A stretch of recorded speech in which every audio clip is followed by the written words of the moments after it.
જનતાને ખબર પડી જવી જોઈએ કે આવું અંગ્રેજો પણ હિંમત નહોતા કરતા એવી હિંમત અત્યારે ભાજપે શરૂ કરી છે. આજે તમારા જ્ઞાતિના આગેવાનની ફોર્મ ખેંચાવડાવે છે, તમને ધમકી મારે છે. તમે કામ કરો ને ભાઈ, તમને કામ કરવા બેહાડ્યા છે તો અમારે રાજનીતિમાં આવવું ન પડે. આજે તમે વિચાર કરો, આલિયાની ધૂળ ઉડે છે આ ગામમાં. આ તો ગામવાસીઓને હું એમ કહું છું, અભિનંદન આપવા પડે, માતા બેન દીકરીઓને અભિનંદન આપવા પડે કે પોતાની જાત મહેનત થઈને કમાય છે. 1 રૂપિયો સરકારે આપ્યું આ લોકોને તો મને સમજાવો. આ કંસ અને રાવણ જેટલા અહંકારી હતા ને એટલા અત્યારે અહંકારી ભાજપ થઈ ગઈ છે. 15 વર્ષથી જૂનું વાહન છે ને એ રોડ ઉપર ચાલી ન શકે, નુકસાન કરે, રોડને નુકસાન કરે, ચલાવનારને નુકસાન કરે, અને આપણે 30 વર્ષનો ખટારો એમને ધુમાડા કાઢતો હાકીએ છીએ. એટલે આ લોકો બિનહરીફ કરાવવા નીકળે. ખબર છે પ્રજા મત આપે એમ નથી, પ્રજા ભડકે છે અને પ્રજાને એટલી ડરાવીશ એ ભાજપ પણ હું કે હવે અમને મફતનું ન ખપે, ફ્રીનું ન ખપે. એટલે કોટાઓ મુખ્યમંત્રી વીજળી ફ્રી વાપરે, સાંસદો વીજળી ફ્રી વાપરે, ધારાસભ્યો વીજળી ફ્રી વાપરે, નેતાઓ વીજળી ફ્રી વાપરે, અને પ્રજાને કે તો પ્રજાને ફ્રી નહીં લેવાનું. ખેડૂતને ખતમ કરી નાખશે જો આ ચૂંટણીઓ આપણે સેમીફાઇનલમાં પરચો ન દેખાડ્યો તો. 40-50 મણ ટેકાના ભાવે ખરીદશે અને કોઈ ભાજપ એમ કે નાના ઈશુદાનભાઈ ખોટું પડે લખી દે ભાઈ કે અમે 200 મણથી ઓછું ખરીદી નહીં કરી, આપે લેખી, બરોબર કે નહીં?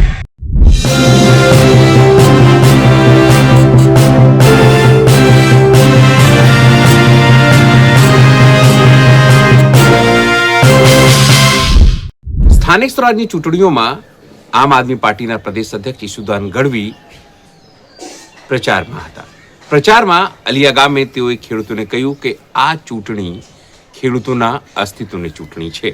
આ સરકાર ઉદ્યોગપતિઓની સરકાર છે, ધનના શેઠોની સરકાર છે. જો તમારે પોતાનું અસ્તિત્વ જાળવવું હશે, ટેકાના ભાવ લેવા હશે અને તમામ એવી સુવિધા જે પંજાબ સરકાર ખેડૂતોને આપે છે, જો એ લેવું હશે તો આમ આદમી પાર્ટીને સત્તામાં લાવી હશે. નમસ્કાર, હું છું ચિંતામણી પુત્રેલ પટેલ. સ્વાગત છે આપનું અમારા કાર્યક્રમમાં. આવો સાંભળીએ આ અલિયાની સભામાં ઈશુદાન ગઢવી ખેડૂતોને શું કહી રહ્યા છે. ખરેખર નીકળવા જેવા રહ્યા નથી એટલે આ બધા ખેલ કરે એટલે ચિંતા કરવાની બહુ જરૂર નહીં. આજે આ ચૂંટણીમાં જે ભાજપ ડરેલું છે, હમણાં ડોક્ટર સાહેબે વાત કરી કે બિનહરીફ કરાવડાવે છે. મિત્રો તમને આશ્ચર્ય થશે કે બિનહરીફ કરાવવાની જરૂરત કેમ પડી. એટલા માટે પડે છે કે પોતે ચૂંટણીમાં પ્રજા ઉપર હવે વિશ્વાસ નથી કે પ્રજા અમને મત આપશે કે નહીં આપે, અને પ્રજા સમજદાર થઈ ગઈ છે. હવે ભાઈ રેલીઓમાં જાઓ તો દેખાવો ને, રેલીઓમાં નહીં જવું, બટન જ બૂથમાં દબાવી દઉં, કચરો સાફ. હમણાં જ આજે હું આ ચૂંટણીમાં મેં એવું જોયું છે મિત્રો, ઘણા અધિકારીઓ, પોલીસના કર્મચારીઓ રાત્રે બિચારા આમ આદમી પાર્ટીના ઉમેદવારોને ઉપાડી જાય, એને બેહાડી રાખે, ધમકી આપે કે ફોર્મ પાછું ખેંચી લે. હું એટલા માટે કહું છું અહીંયા પ્રજાને ખબર પડવી જોઈએ, જનતાને ખબર પડી જવી જોઈએ કે આવું અંગ્રેજો પણ હિંમત નહોતા કરતા એવી હિંમત અત્યારે ભાજપે શરૂ કરી છે. આજે તમારા જ્ઞાતિના આગેવાનની ફોર્મ ખેંચાવડાવે છે, તમને ધમકી મારે છે, તમને એમ કે છે આને કયો ચૂંટણીઓમાં ન આવે. અને આજે પણ એથી કહું છું કે ભાજપ જેને વાલી લાગતી હોય ને એ ભાજપની સામે ચૂંટણીમાં ફોર્મ ભરે એટલે ખબર પડી જશે ભાજપની અસલિયત. તમે કામ કરો ને ભાઈ, તમને કામ કરવા બેહાડ્યા છે તો અમારે રાજનીતિમાં આવવું ન પડે. આજે તમે વિચાર કરો, આલિયાની ધૂળ ઉડે છે આ ગામમાં. આ તો ગામવાસીઓને હું એમ કહું છું અભિનંદન આપવા પડે, માતા બેન દીકરીઓને અભિનંદન આપવા પડે કે પોતાની જાત મહેનત થઈને કમાય છે. 1 રૂપિયો સરકારે આપ્યું આ લોકોને તો મને સમજાવો, દેખાડો. 30 વર્ષનું શાસન છે મિત્રો, તમને આપે છે શું ભાજપ? માત્ર ધાક, ધમકી, સામા પડો તો પોલીસનો દુરુપયોગ. પોલીસ બિચારી ચિઠ્ઠીની ચાકર બની ગઈ છે, એની ગ્રેડ પે આપતા નથી. બોલો, આ કંસ અને રાવણ જેટલા અહંકારી હતા ને એટલા અત્યારે અહંકારી ભાજપ થઈ ગઈ છે. મિત્રો એટલી ધાક ધમકીઓ અપાવી છે, એટલી હદે આપું છું. પંજાબમાં આમ આદમી પાર્ટીની સરકાર છે. ઘણા એમ કહે કે સુદાનભાઈ તમે વાતો કરો છો તો શું કરી શકાય, તો શું સરકાર કરી શકે એનો મારે આપણે દાખલો આપવો છે. પંજાબમાં 4 વર્ષ થયા છે આમ આદમી પાર્ટીની સરકારને. કેટલા? જોરથી બોલો, મોજથી બોલો. 4 વર્ષ થયા છે. એટલે નાનું બાળક છે 4 વર્ષનો, અહીંયા 30 વર્ષ થયા છે. હમણાં સરકારે નોટિફિકેશન બહાર પાડ્યું છે કે 15 વર્ષથી જૂનું વાહન છે ને એ રોડ ઉપર ચાલી ન શકે, નુકસાન કરે, રોડને નુકસાન કરે, ચલાવનારને નુકસાન કરે, અને આપણે 30 વર્ષનું ખટારો એમને ધુમાડા કાઢતો હાકીએ છીએ. પણ પંજાબમાં સરકાર છે મિત્રો. પંજાબમાં ખાલી 4 કામ આ બધા આંબળે છે દુકાનો વાળા, એમને પણ મારે કહેવું છે. આમ આદમી પાર્ટીની સરકાર આવી એટલે પંજાબના ખેડૂત મુખ્યમંત્રી ભગવત માન સાહેબે અધિકારીઓની મીટિંગ બોલાવી, કલેક્ટરને બોલાવ્યા, જીબીના અધિકારીઓને બોલાવ્યા, ચીફ સેક્રેટરીને બોલાવ્યા, અને એમણે કીધું કે તમે કેટલા વાગ્યા સુધી નોકરી કરો છો? એટલે કે સાહેબ અમે 10 થી 6 વાગ્યા સુધી નોકરી કરીએ છીએ. ત્યારે ભગવત માન સાહેબે કીધું તો રાત્રે 2 વાગે મારો ખેડૂત રાત્રે પાણી વાળવા શું કામ જાય? એને હુકમ કર્યો કે આવતીકાલનો સૂરજ ઉગે એટલે ખેડૂતોને દિવસે વીજળી આપો, 8 કલાક પૂરેપૂરી આપો અને ફ્રી વીજળી આપો. આ પંજાબમાં મિત્રો કર્યું છે કામ. બીજો દાખલો આપું તમને. એમણે કીધું કે ટેકડીયું શું ચાલે છે? આપણે ખબર છે ટેકાના ભાવે ખરીદી કરે છે, ખબર છે ને? પેલા 200 મણ ખરીદી કરતા હતા ટેકાના ભાવે. પછી ભાજપને ખેડૂતોએ, મજૂરોએ, શ્રમિકોએ જ્ઞાતિના આગેવાનના કહેવાથી, જાતિના આગેવાનના કહેવાથી, ધર્મના કેટલાક બિચારાના આગેવાનના કહેવાથી મત આપ્યા. એટલે ભાજપને એમ થયું કે આને તો જેટલું લૂંટીએ ને દબાવીએ તો અમને જ મત મળે, એટલે 125 મણ કરી નાખ્યું ને. હવે ભાજપે નક્કી કર્યું છે, વાલિયા મુકામેથી કહું છું કે જો આ ગામ અને આસપાસના ગામોએ કમળનો બટન દબાવ્યો એટલે આવતી મગફળી માત્ર 40 મણ ખરીદાશે, માત્ર 40 મણ.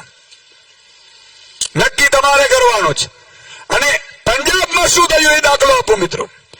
પંજાબના મુખ્યમંત્રી શ્રીએ એવો આદેશ કર્યો છે, કારણ કે ખેડૂત મુખ્યમંત્રી છે. આપણે અહીંયા ઘણા મુખ્ય મંત્રીઓ બની જાય છે, કૃષિ મંત્રી, ખેડૂતના દીકરા, પણ હાલે નહીં બિચારા બાપડાનો, હાલે જ નહીં કઈ.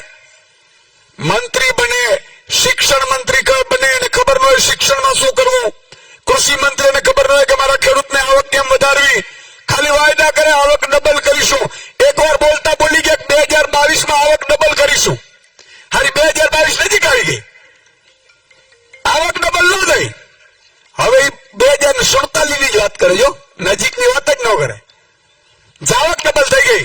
પણ મિત્રો મુખ્યમંત્રી પંજાબના ભગવત માન સાહેબે આમ આદમી પાર્ટીને એને કીધું કે જેટલો ખેડૂતનું ઉત્પાદન થાય એ પૂરેપૂરું ઉત્પાદન સરકાર ટેકાના ભાવે ખરીદી લે, અને કોઈ પણ વેપારીએ જો ખેડૂત પાસેથી લેવું હોય તો ઈ પણ ટેકાના ભાવથી નીચે ખરીદી નહીં કરી શકે.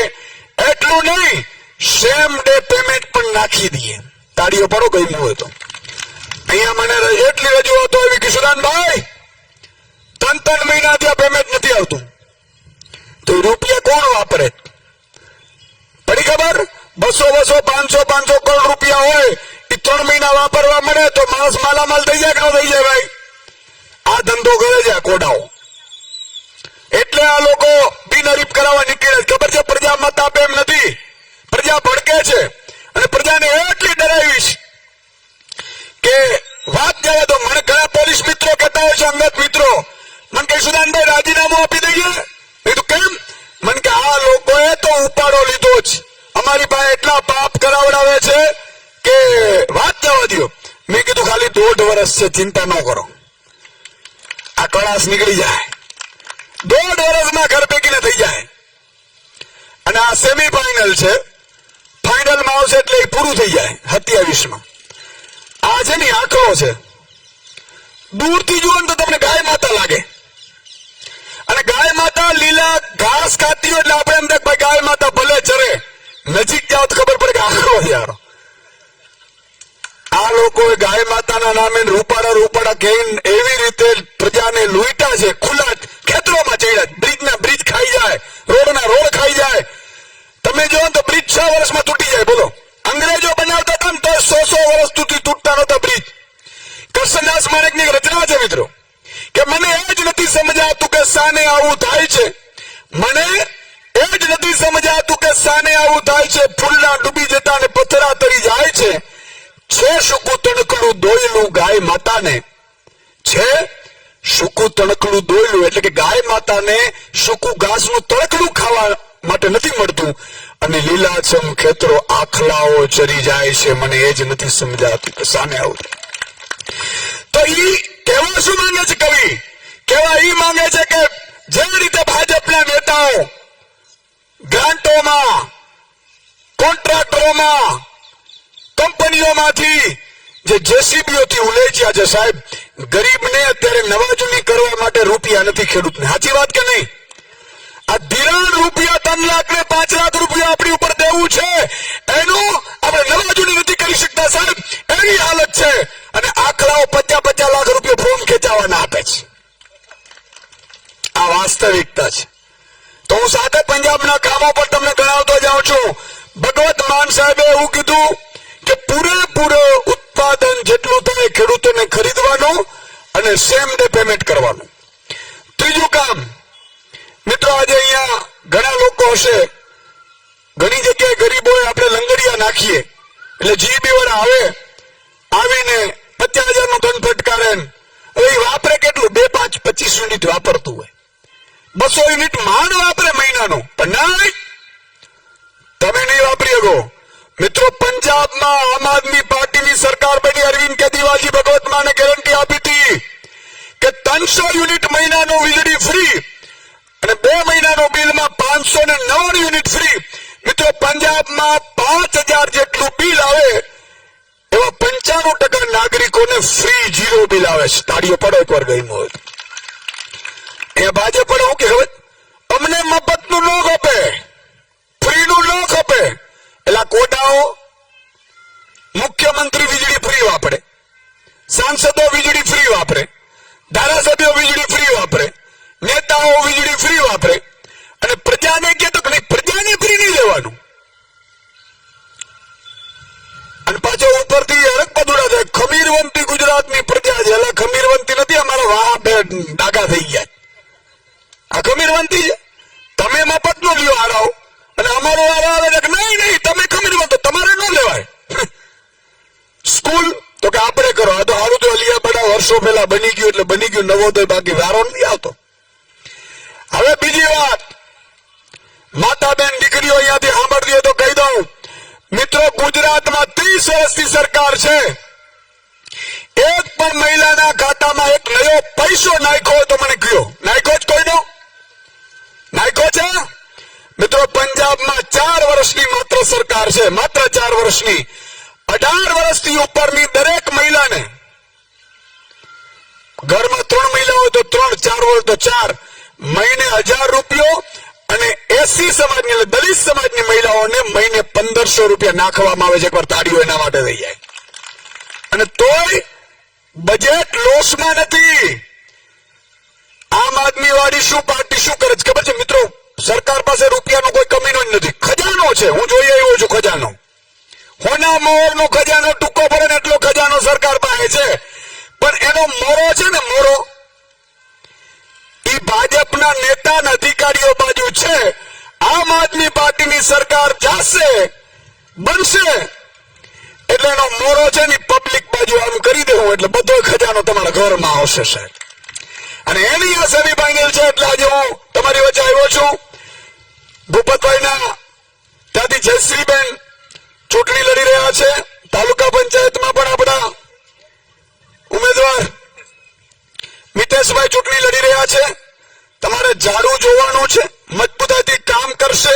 અને આ એવા ઉમેદવારો છે 25-50 લાખની ઓફર આવી તો તમારા માટે ના પાડી દીધી. તાળીઓ પાડો એના માટે. એમણે કહી દીધું કે અમારા માટે અમારી આબરૂ મહત્વની છે સાહેબ. એટલે ભાજપ વાળા આમ જ કરતા હતા. એના બાપના ક્યાં છે રૂપિયા? રૂપિયા તો માલ તો અહીંયા કોન્ટ્રાક્ટમાંથી પબ્લિક ના છે. એને તો 50 લાખ 50 કરોડ પણ આપવાનું ભાવે. પણ કહેવાનો મતલબ એ છે મિત્રો, આ ચૂંટણી ખેડૂતના અસ્તિત્વની ચૂંટણી છે. હાથ જોડીને વિનંતી કરવા આવ્યો છું. આ ચૂંટણી ખેડૂતને બચાવવાની ચૂંટણી છે. જો ભાજપને ફરીથી કમરનું બટન દબાવવાનું, કોંગ્રેસ વાળી ભેગી જ જો માસિયાઈ બેન છે, હવે ખબર પડી યારી. હા, જાહેરમાં બે બોલી ગયા કોંગ્રેસ ને ભાજપ પર. કોંગ્રેસ વાળા કે અમને ઉમેદવાર નથી મળતા, તો લો અમે આપીએ, તમે ઉભા રહ્યો, આમ આદમીના મત તોડો. પણ આ અસ્તિત્વની એટલા માટે લડાઈ છે સાહેબ, ખેડૂતને ખતમ કરી નાખશે જો આ ચૂંટણીઓ આપણે સેમીફાઇનલમાં પરચો ન દેખાડ્યો તો. 40-50 મણ ટેકાના ભાવે ખરીદશે અને કોઈ ભાજપનો એમ કે ના ના ઈશુદાનભાઈ આ ખોટું પડે લખી આપે ભાઈ કે અમે 200 મણથી ઓછું ખરીદી નહીં કરી, આપે લેખિત, બરોબર કે નહીં? ચૂંટણીમાં લેખિત આપો ભાઈ, અમે માની લઈએ. નહીં આપે. ટેકાના આ ટેકુડીઓ ફેકુડીઓ છે ને, એ તો ખરેખર બંધ જ કરી લેવી પડે. શું કામ ખબર છે? આપણે ટેકાના ભાવ 125 મણ ખરીદી કરે, પછી એમાં મગફળી લાવવાના, ગોડાઉનના ભાડા, આ બધું કરે એટલે 1800 થાય, 1800 રૂપિયા, અને પાછી વેચે 1100 રૂપિયા વેપારીઓને, પાછી એના મળતી આવે. એટલે આપણી મગફળી 2300-2400 રૂપિયા સરકારને પડે, એના કરતા ડાયરેક્ટ 2300 રૂપિયા આપી દો ખેડૂતના ખાતામાં. પણ એવું નહીં કરે. હું કામ મિત્રો, જેટલા ટેકાના કેન્દ્રો ખોલ્યા છે ને ભાજપ વાળા છે, અને એને એક ટેકામાં સેન્ટરમાં 2 મહિના 1.5 મહિનાની સેન્ટર ચાલે ને એમાં 1.5 થી 2 કરોડની કમાણી હોય છે. આ ચૂંટણીઓમાં નીકળે છે ને, ઓહો મને ભાજપ તો ભાજપ આપણું છે, પાછી કાંઈ આપણું નથી, અને 1.5 કરોડ દેખાય છે એટલે જ્ઞાતિનો આગેવાન આપણો નીકળી પડ્યો છે. કાલે એને કહી દે તને ટેકાના ભાવે નહીં મળે તો એને ભાજપ પૂંડી લાગી જાય. આ પાર્ટી તો નકામી. બધાને માલ વાલું છે મિત્રો, અમને તમારું અસ્તિત્વ વાલું છે ને એટલા માટે આવ્યા છે. અમારે જો કરવું હોત તો આ સંઘર્ષનો રસ્તો પસંદ ના કરત. ઈશુદાનભાઈ જયારે મહામંથન ચલાવતા હતા ત્યારે મારે કોઈની જરૂર નથી, મંત્રીઓ મુખ્યમંત્રીઓ મારે ત્યાં આવતા, અને આપણે ક્યારે કોઈ દિવસ પર્સનલ કામ કર્યું જ નથી. ખેડૂતો, ગરીબો, વંચિતો, શોષિતો, એનું જો આ જિંદગીમાં, નાનકડી જિંદગીમાં જો આપણે ભલું કરી જઈએ ને, ઈશ્વર મોકો આપે તો આપણું જિંદગી સફળ થઈ જાય. એટલા માટે રાજનીતિમાં આવ્યા છે. આપણે કોઈ રાજનીતિમાં કઈ ઘર ભરવા નથી, હવે પાપનું લેવાય નહીં હો. આ તો આ ભાજપ પણ અમે સમજાવતું નથી કોઈ. બાકી આ બ્રિજના પૈસા ખાઓ અને બ્રિજમાંથી કોઈ છોકરો બિચારો મૃત્યુ પામે તો ઈશ્વરના દરબારમાં તો ગુનેગાર જ છે કોન્ટ્રાક્ટર. અને પછી એટલા માટે એના દીકરા તો ભાજપ પણ જો આપણે બધા ખરાબ નથી હોતા, પણ જે લાંચ લે છે એ અધિકારી કે નેતો, એના સંતાનો કે પરિવાર ક્યારે સુખી નહીં હોય. લખી રાખજો, જાઓ. જાહેરમાં કહું છું ને, કહું છું ભગવાને મોકો આપ્યો ને સારું કરવાનું, પણ ભગવાનની પરીક્ષામાં ફેલ થઈ જાય છે, લાંચ લે છે, બીજો ખાય છે, કોન્ટ્રાક્ટ દલાલીઓ ખાય છે, અને એટલા માટે આજે મિત્રો પરિવાર વગરના બહુ મુશ્કેલીમાં પરિવાર થઈ જાય છે. એટલે મારી આપને વિનંતી છે, કમર ઉપર બટન દબાવશો તો આપણું ખેડૂતોનું અસ્તિત્વ ખતમ કરી નાખશે. મારી હાથ જોડીને વિનંતી છે કે જે માતા બેન દીકરી સવારમાં ઉઠીને ફળિયું સાફ કરવા સાવરણું પકડે, ઘર સાફ કરે, ફળિયું સાફ કરે, એ મિત્રો રાજનીતિમાં ગંદકી સાફ કરવા માટે પણ ઝાડુનો ઉપયોગ થઈ રહ્યો છે, હાવણાનો ઉપયોગ થઈ રહ્યો છે. હાવણાનો બટન દબાવી દો વિનંતી કરવા આવ્યો છું. જય હિન્દ, જય ભારત, જય જય ગરવી ગુજરાત. જે રીતે ખેડૂતોના અલગ અલગ યોજનાઓ, ખેડૂતોના અલગ મુદ્દાઓને લઈને ઈશુદાન ગઢવી તમામ જગ્યાએ બોલી રહ્યા છે, તેને લઈને આપ શું વિચારો છો જરૂરથી અમારા કોમેન્ટ બોક્સમાં કોમેન્ટ કરજો. એ સિવાય અમારી યુટ્યુબ ચેનલ લાઈક કરો, સબસ્ક્રાઇબ કરો, બેલ આઇકન દબાવો. સાથે અમારી વેબસાઇટ છે www.gujaratplus.in, ત્યાં પણ જઈને તમે વધુ અપડેટ થઈ શકો છો. અત્યાર માટે બસ આટલું જ. નમસ્કાર.